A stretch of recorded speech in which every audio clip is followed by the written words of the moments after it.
పెద్ద పిల్లలందరికీ కూడా నా రిక్వెస్ట్, కావాలంటే మేము బుక్స్ సప్లై చేస్తాము.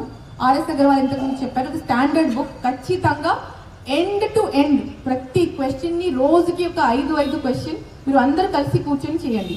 ఎందుకంటే దానికి ఇంటర్కి, డిగ్రీకి, పీజీకి, బీటెక్కి, దీనికి దానికి సంబంధం లేదు. ఎంకామ్కి ఏం క్వశ్చన్ వస్తుంది, ఎంఎస్సీకి కూడా అదే క్వశ్చన్ వస్తుంది. ఎందుకంటే నేను ఇంతకుముందు చెప్పాను 10th వరకు అది సిలబస్, కానీ డిగ్రీ ఆఫ్ డిఫికల్టీ పెరుగుతూ ఉంటుంది, వేరే అవుతుంది.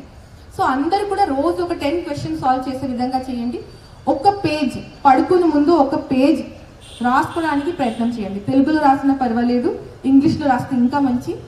రాస్తే చాలా జాబ్స్లో ఎస్ఏ రైటింగ్ కూడా ఉంటుంది, తర్వాత మెయిన్లీ ఇంటర్వ్యూ ఉంటుంది. ఇప్పుడు ఎవ్రీడే ఒక పేజ్ రాసుకోండి, ఒక 10 క్వశ్చన్ సాల్వ్ చేయండి.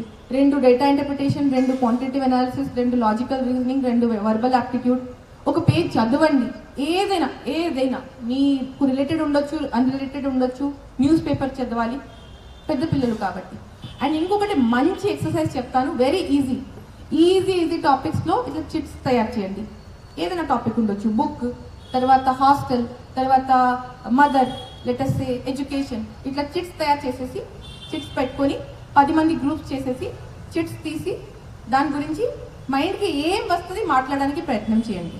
స్టేజ్ ఫియర్ వెళ్ళిపోతుంది. జామ్ అంటారు దానికి, జస్ట్ అ మినిట్. సో ఒక చిట్ తీసిన తర్వాత మీకు ఒక 1 minute ఇస్తారు.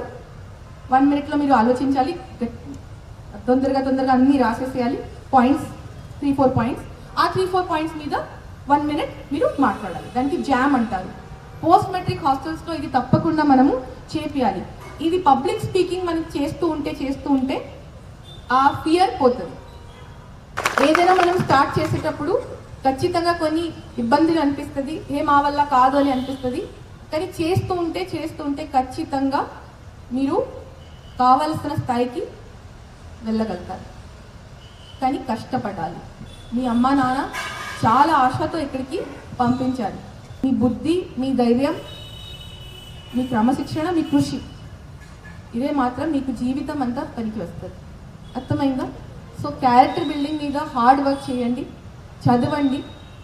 ఎంతవరకు వీలైతుంది అంతవరకు చదవడానికి ప్రయత్నం చేయండి అండ్ ఇండిపెండెంట్ అవ్వడానికి ప్రయత్నం చేయండి. Okay, thank you.